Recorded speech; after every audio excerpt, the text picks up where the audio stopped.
Hello! I'm Daniel. I'm Michael. And we're two tall gingers.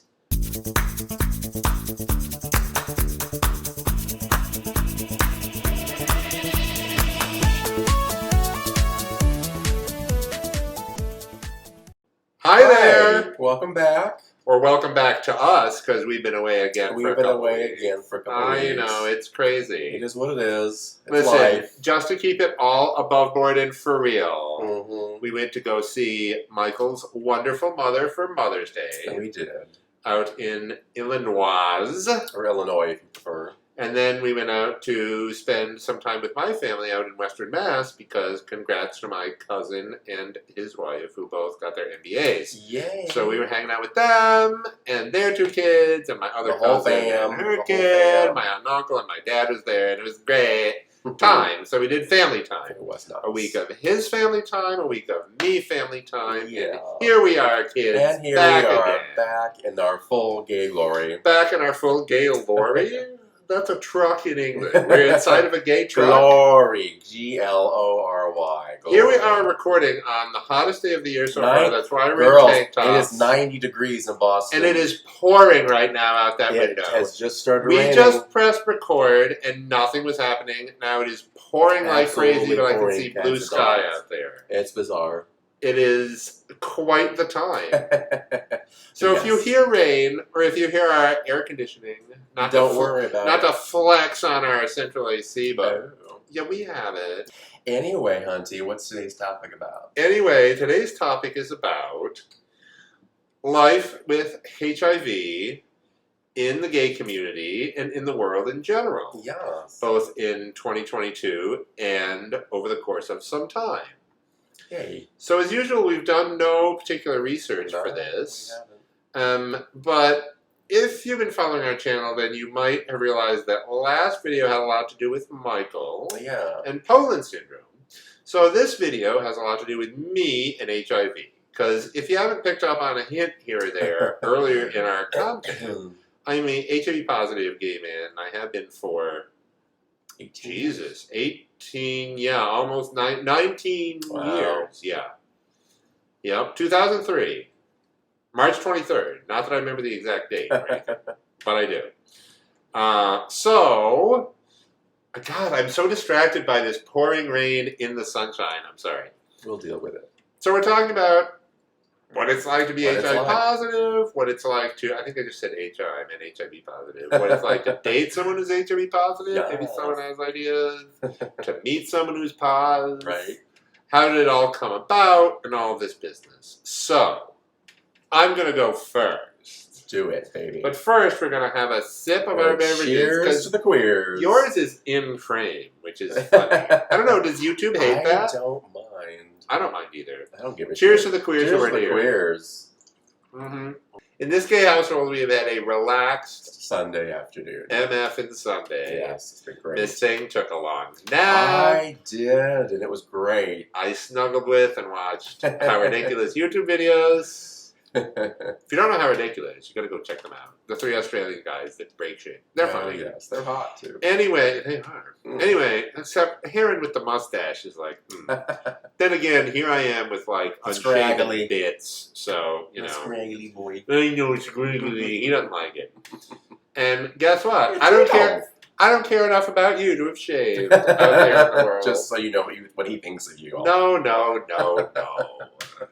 I should probably get rid of it, but yeah, you do. So, yeah. So tell us your story, Hunter. All of this is beating around the bush, isn't it?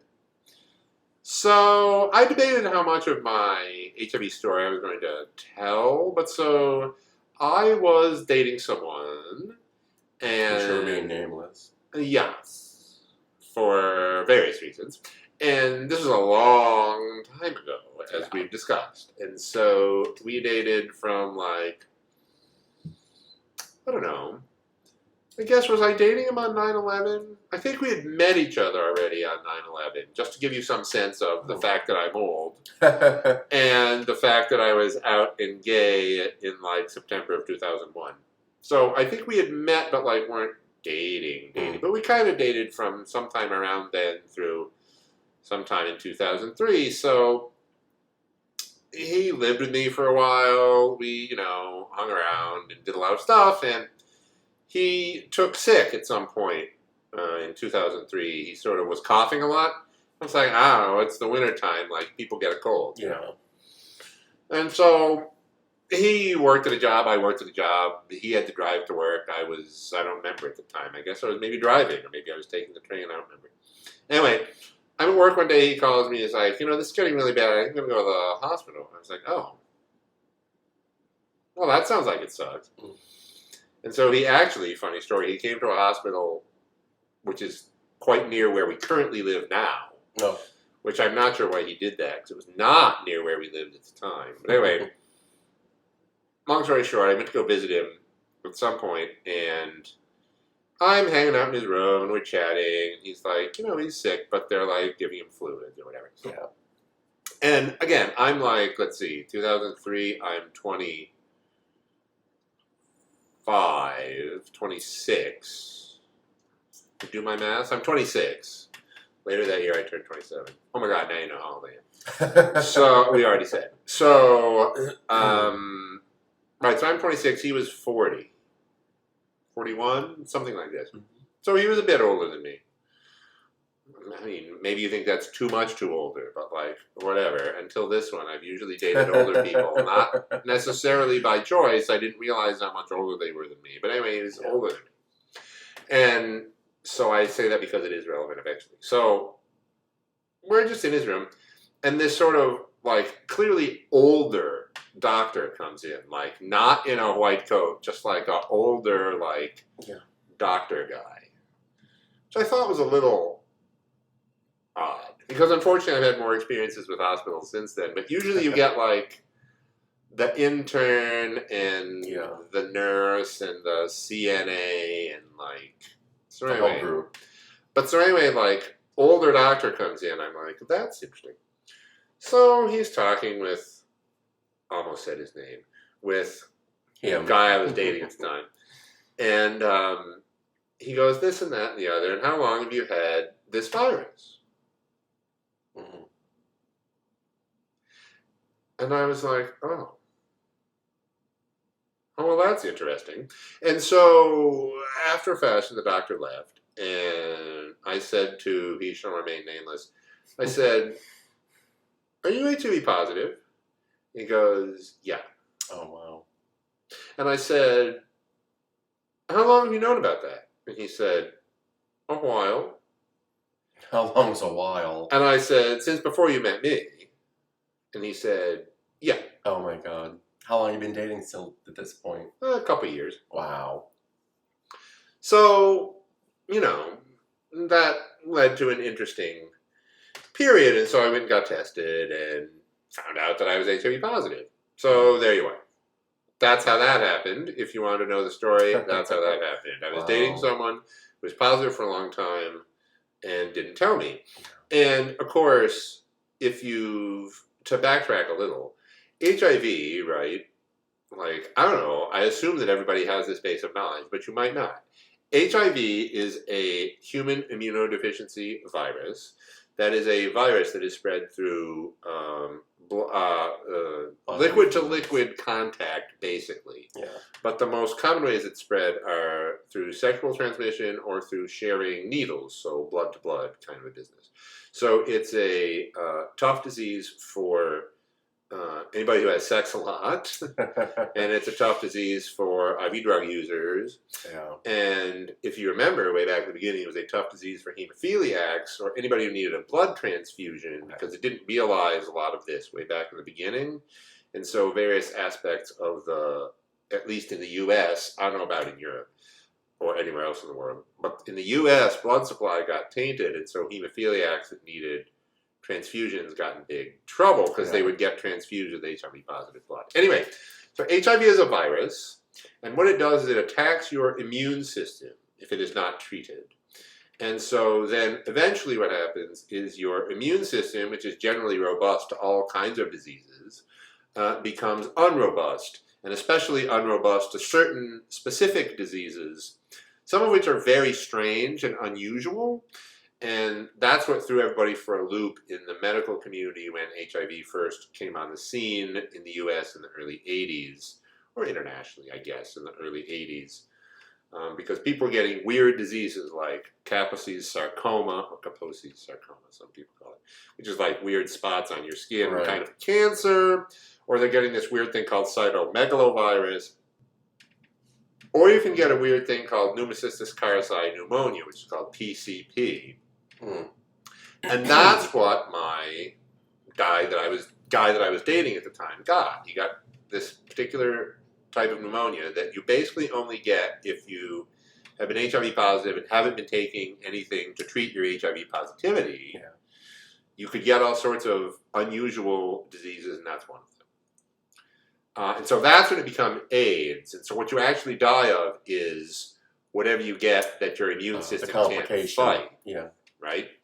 So, but thankfully, for a person like me, there's now lots of actually effective treatments for HIV that prevent HIV from attacking your immune system. So you never get to the point of what's called an AIDS-defining diagnosis, which my ex-partner had at the time, obviously, because he had pneumocystis carosi pneumonia. So anyway, long story short, no longer dated him after a fashion. That was a whole story. But, you know, I didn't know that much about HIV at the time. So to find out that I had it was like... scary. Wow, I'm done, I guess. Yeah. And so I quickly found a support group, which was very helpful to me, that was of other young people who were HIV positive. And so we met once a week, and, you know, back before COVID, when you could actually meet in person with people. And, you know, we talked about what life was like as a young person with HIV, and like through them and through reading, through figuring out life and getting a specialist doctor and all this business. I came to find out that it's not anything like what it was before. When it started, yes. So this is the time to pause for a second and just pay homage to those who came before. Who lived with HIV when it was not treatable. That's right. Or not very well treatable, which it wasn't for many years. Not until Dr. David Ho and some of those other amazing people came up with what's called HAART, Highly Active Antiretroviral Therapy, HAART. That's like the pills that you might hear about. The cocktail, the drug cocktail. Not until then was HIV really sort of what it, in my opinion, now not everyone agrees with me, has now become a manageable disease. Right. It's a serious medical disease that you have to pay a lot of attention to and you have to manage. Yes. And it's important that we stress the fact that you were completely undetectable. Now, yes. Right. But not when I was diagnosed. Not when you started out, no. Right. No one is, but... No, right. When over the years of treatments and so forth, you have gotten to the point where you cannot be detected. Right. So, I mean, it's a whole long history and story, and we don't need to get into all the technical particulars, but it used to be that there was the procedure, once you tested positive, was like, monitor your two particular key variables that are taken for a blood test, monitor those and wait until they get sort of bad, and then start you on HIV meds, because the meds had a lot of complications potentially, or this or that or the other thing, or just why take medication when you don't need it? But then, you know, as science and medicine does, knowledge evolved, and now I believe the recommendation is that as soon as you test positive, just go on the medication. Because there's good meds now that don't really have any side effects. So what does HIV mean to me right now in my life? What it means to me is I take one pill once a day. That's it. That's it. And I don't, to be honest with you, really think about it all that much. Maybe I should, but I don't really think about it all that much. I live my life and, try to be as healthy as I can and all that. But, over the course of time, there is a lot of stigma that has been associated with both HIV and AIDS. Yes. And certainly in the gay community and elsewhere, right? So, for those of you who don't know who Ryan White might have been... We're going back to hemophilia going back to issue. hemophilia. Yes. Because I bring it up because in one group meeting we were talking about the Ryan White Act, which is a federal act of giving money to support HIV-positive people all around the country. And it gets re-upped every few years through Congress. And so it was being re-upped, and we were just talking about it in this group, and this one kid goes, "Who's Ryan White?" And I was like, "Oh my God, Wow. How do you not know who Ryan White is? But if you're under a certain age, you wouldn't know who Ryan White is." Who he was. He was a young man, teenager, I think, who came from a family where there was a lot of hemophilia in the family. And so he got in the 80s. Yeah. He got HIV through a blood transfusion. And for whatever reason, he was photogenic enough and his family got picked on enough and it made the news enough that he became sort of a national sort of symbol for why you shouldn't have stigma about HIV because it could affect anybody. Anyone, yes. It's not like he went out and fucked around with dudes because he was like a teenager. Yeah. It's not like he did IV drugs. No. Not that either of those are a sin that should make you qualify for HIV. But the point, he was a person who was making the point, HIV is just out there, you know, anyone can get it. So just be careful. And it doesn't matter. And if you have it, then you deserve equal treatment and fairness. But his infection did lead to gay men not being able to donate blood. Until just very recently that changed, right? Through sometime really recently. Yeah. But for years and years, gay men, I suppose women too, but gay people were not ever allowed to donate blood. Correct. Because it was assumed that maybe you'd have sex with a dude. We all are HIV positive. Right. Basically. Which is, Which is horrific and stupid. Pretty shitty. Yeah. But, so the stigma definitely was a thing for everyone to deal with and still is. And so the question that comes up, and it's harder to navigate now with PrEP and all that. The question is, when and how do you disclose to your potential sex partners that you're HIV positive?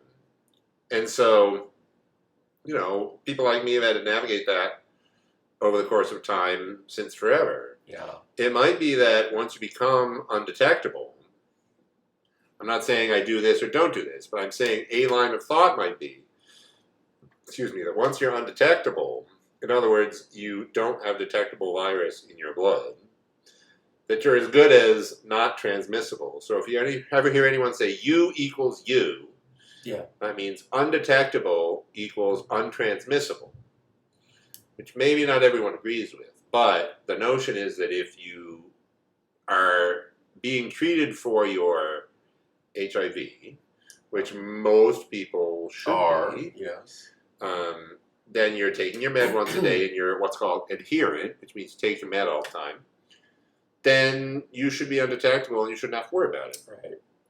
Not everyone thinks that that's a valid way to behave. And there are folks that think that you should disclose your HIV status regardless. That's another line of thought. It's a school of thought, People who are HIV positive, though, have to deal with the fact that once they do that, they may be subject to this stigma of somebody who is into you goes, I don't know. I don't know. I know that it's safe, but I don't want to take any chances. Right. And of course, then you just think, well, why are you on Grindr to begin with if you don't want to take any chances? Exactly. But whatever. I think the one that always has irked me and a number of people that I know is this notion of, are you clean? Oh, yes. Right. So, clean. Here's a pro tip. Don't ask that. No, don't ask that. It's stupid and just ignorant and idiotic. Because the only response is, yeah, I had a shower today. Yeah, I'm clean. We're good. Or how about people who go DDF, drug and disease free? And what they really mean is, are you taking meth and do you have syphilis? Because if you're on PrEP or if you're HIV undetectable, they're never going to know. They don't care. Right. And most of the DDF crowd probably smokes pot. Yeah. Or drinks. Sure. Or both. Right. And those are both drugs. Anyway, A little off topic. But so it's been an interesting sort of road to navigate being HIV positive. The initial med that I was on did do some weird things to me, so it was good to change to something else. It was good to have more options. So this is why it's important to keep funding HIV research, and important to keep funding the distribution of HIV medications to more people in the U.S., Europe, Africa, and everywhere in the world, because some of the medications are very expensive, and so I have healthcare and a little card from Gilead or whatever, but we have to make sure that continues to go to everyone that needs it, and the advent of PrEP has really changed the whole game as well. So for those who don't know, that's pre-exposure prophylaxis, so that's taking a particular medication sort of... It's a once-a-day pill, right? It's a once-a-day pill as a preventative. It's like 99%? It's quite 98% effective. It's quite effective for not getting HIV. Another interesting thing about the whole discussion is that, it's the big kahuna in the room, but there's lots of other sexually transmitted diseases. Exactly. And, I don't know about... I actually had read something that, post-COVID, there's been a sort of uptick in all of them in a lot of major cities amongst gays and straights, because everyone's craving more connection, and syphilis and gonorrhea crave more connection too. Exactly. So, but yeah, it could definitely be harrowing to decide that you needed to. It's like coming out again. Yes. So to tell my parents that I was HIV positive, that's a story I'm not telling here. Or to tell potential partners that you're HIV positive. Right. Because, I told you. You did. And the way you told me was very cute, actually. Was it? I'm not sure I remember. You Well, said it was cute, but I don't remember it exactly. It's actually very cute. Good, enlighten me, since I was there. So basically, it goes back to when we re-met in Chicago at North Halsted Market Days. Yeah. So we had met and we were walking around the festival, and most of these gay street festivals always have a tent set up where you can get tested for free for HIV. Oh, I remember the story now. Yes. Which is great, and they should, and it's a great public service. Because, let me just interject, the only way you will know is to get tested. Actually, that's not true. The other way you could know is if you get really, really sick with one of the opportunistic infections, which means you should have been tested before. Exactly. Not that I want to be pointing, but if you're a sexually active person, especially a sexually active gay man, get tested every 3 to 6 months. Easy. It's so easy. You can go to most public health places, departments. I always got tested at the bathhouse. They do it every week. It's important to be tested so that you know your status. Completely anonymous. It's a little finger prick. It doesn't take much blood whatsoever. And you know right then. It's instant. It's very easy, very convenient, and it doesn't hurt. And it's great. And it's very important because it helps you monitor your own health. That's right. And it's the responsible thing to do. It's the responsible thing to do. Very responsible to get tested for HIV and all of the other myriad of STDs, STIs. I just got all my crazy swabs and stuff done this very week. He did. How about that? Yay. Even though it's been COVID and I haven't exactly been... Can I use the word fucking? Oops, I just did. Except with me. I haven't exactly been fucking around the town during COVID. Let's make out, stranger. I don't know anything about your vaccination status, but let's bump tongues. No, maybe not during COVID. But hopefully we'll get back to it. Hopefully. Anyway, I totally derailed your cute story. Okay. So we're at North Halsted Market Days. We re-met. We're walking around. North Halsted Market Days in Chicago. We're walking around. We walk past the HIV testing site, and I didn't pay much attention to it, but you looked over at it, and you're like, because we were walking behind it actually, and you were something like oh yeah, because you read the sign. There was this big sign. You're like, oh, come get a free HIV test. And you're like, yeah, I don't need to do that because I already know what the answer is going to be. And I thought, oh, he's HIV positive. Mm-hmm. And I didn't really have any adverse reaction to that. Yay. No.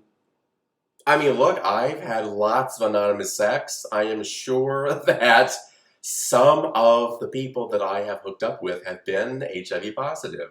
Trust me, if you're a gay man, you've had a bunch of anonymous sex. You've had sex with an HIV positive dude. You have. Trust me. And fortunately, I am HIV negative. Yay. So all my whoring around hasn't been. You said it, not me.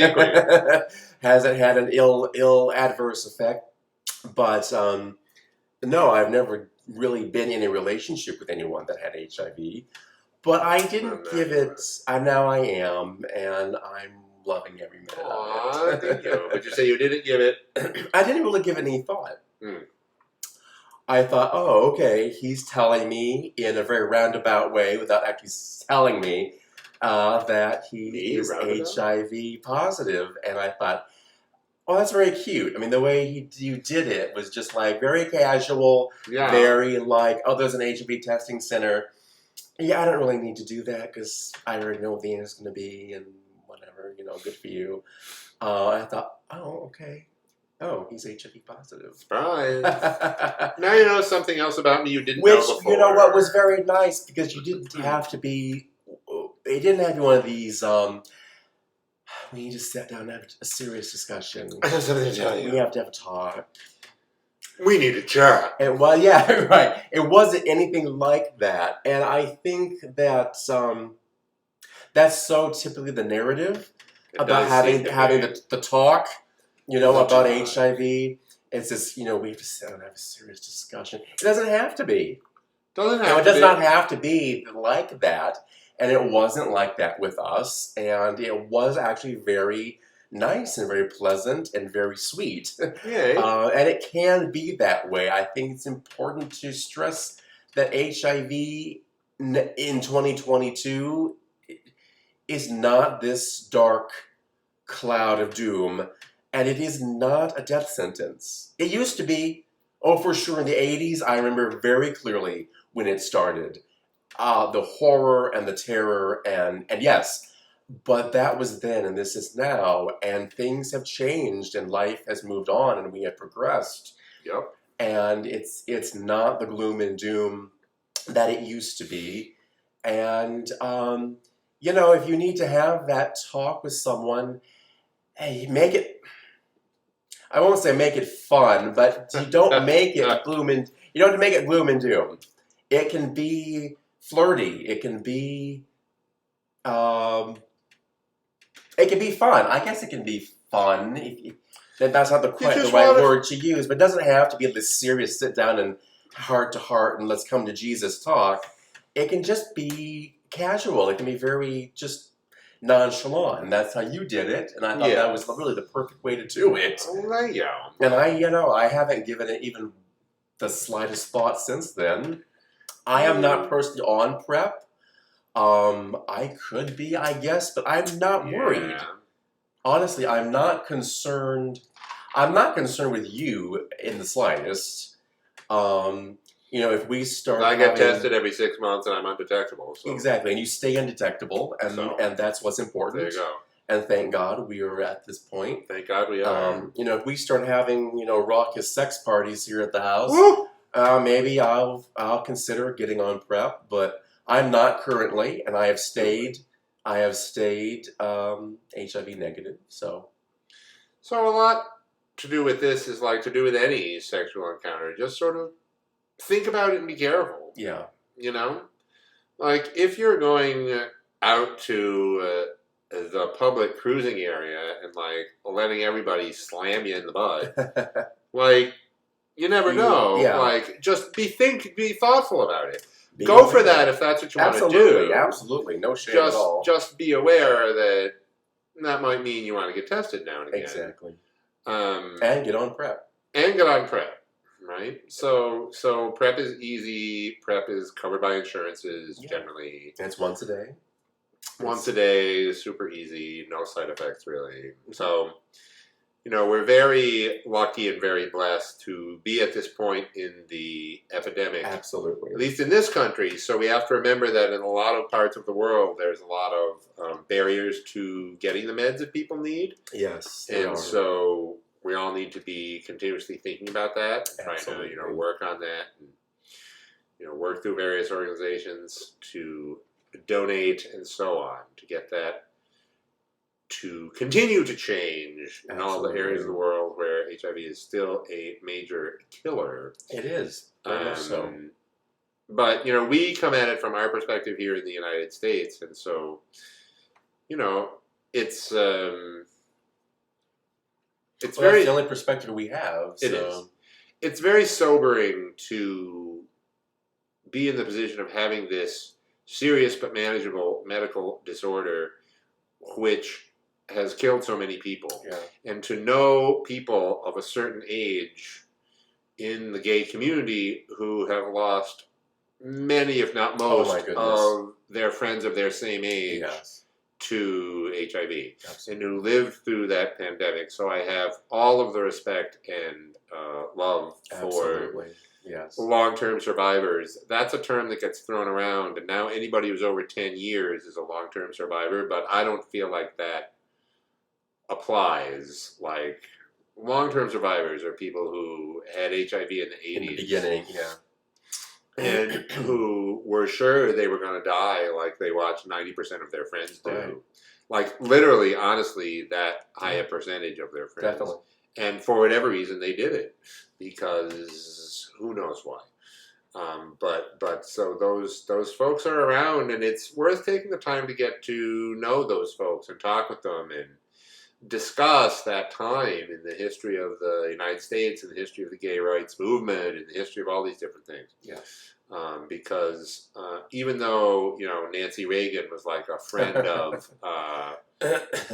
Ryan White, like the Reagan administration, it is commonly believed, did not do very much to help HIV until it was such a problem. Until it was too late. They had to. It was too late to really do a lot. But so it's an interesting story, HIV, its whole sort of arc, socio-politically, but also the science, how it went from something weird that they couldn't figure out in New York, and then they drew the lines connecting with San Francisco. Reed and the band Played On, for example. Randy Schultz's book about this. I don't know what more we have to say, but so the story of living with HIV as a gay guy is a lot better than it has been for a while, right? I literally don't think about it much. No. And so that's an amazing blessing. It's a great blessing for which I'm eternally grateful to all of the doctors and researchers who figured out all the different medications, who continue to work on it, to combine more medications into once-a-day pills that have few side effects. Because back in the day, the initial medications that were treating HIV had terrible side effects, and/or like people had to wake up every 8 hours to take them, or every 6 hours, and people would set their alarm clocks for the middle of the night and things like this. So, I'm very lucky to live in a time where there's good treatments to this that I have access to. And I feel like PrEP has been a game changer for the stigma aspect. Definitely. There is still stigma. Oh, absolutely. But I feel like a lot of people, especially under a certain age, I don't know what that age is, but under a certain age, people sort of understand and respect that HIV is not as huge a deal as it could be, so long as someone is controlled. So long as someone is getting tested so that they know. So that's my message to all y'all. Get tested. That's Get so tested. It's super important for you to know. It's the responsible thing to do. It's important for you to know. It's very simple, very easy. And just Google HIV test near me. Don't worry about it. Nobody's going to find out. No. Like, even if you go to your regular doctor, nobody's going to find out. No. But you could also just go to the clinic and nobody's going to find out. Yes, just go to your local public health department. But go get Whatever. tested. Absolutely. For all of the STDs, but especially for HIV, because Yes. you won't know necessarily when you get it. No, you won't. When you so-called seroconvert, some people get very sick, but some people don't. I don't know when I seroconverted. I don't know. Maybe I had a cold, and that was really me seroconverting. I don't know. So, go get tested. That's the message of this video. Yes. So that's our story about being a, what do they call it, Serodiscordant couple. We are a serodiscordant couple. And here's one more thing I'm going to say to all y'all tops out there. Preach it, sister. Let me tell you something, tops. If you don't think you can get HIV from an HIV positive bottom, Oh, forget you're it. wrong. You're wrong. Okay? Yeah. I don't mean that as like a boast in any way, but I'm No. just telling you, if you don't Sex think you is can, sex. You're gonna get it. is wrong, Yes, because it that is. is definitely how I got it from being a top of the HIV positive bottom. Yeah. It can happen. Absolutely. I'm proof. Yes. So, don't think that because, like, I only suck dick, or I only get my dick sucked, or I only do this, or I only do that. Baloney. Yeah. Go get tested regularly Absolutely. like you should. If you're having sex, you're exposing yourself. Exposing yourself. It doesn't matter what kind of sex you're having. Not saying exposing yourself is bad. No, But know I mean, the risks have all and the get sex you tested. want, but get tested. Get tested because it's the responsible thing to do, Absolutely. as he said. Yes. Okay, so that's our story. and we're sticking to it. All And right. the So- wind is now crazy outside. And the It's sun been- is back out. It's been dead, no Crazy. wind all day. And now it's just blowing. So if you like this video, please share it with anyone you think might want to see it. You better like and subscribe. Like and subscribe. Leave us comments Punch the and questions bell. down below. Ring our little Punch bell. the bell. Stop fingering the people. Sorry. I just love it. I I know love to you like. They might not. They might feel They otherwise. might not but- like it. Consent, people. Consent. So yeah, make sure you like and subscribe. We love comments because it shows us that you're listening and Yeah, engaged. for sure. Ask So if you have questions, let us know. give us ideas for future videos. Guys, if you like. because girl, We're we are always running looking for dry. content. We run it dry around here. We are. No, we use lube. That's not what we meant. No, anyway, Girl. thanks for joining us. Thank you for watching. We'll And see you tune in next time. Queen. Take care. Bye.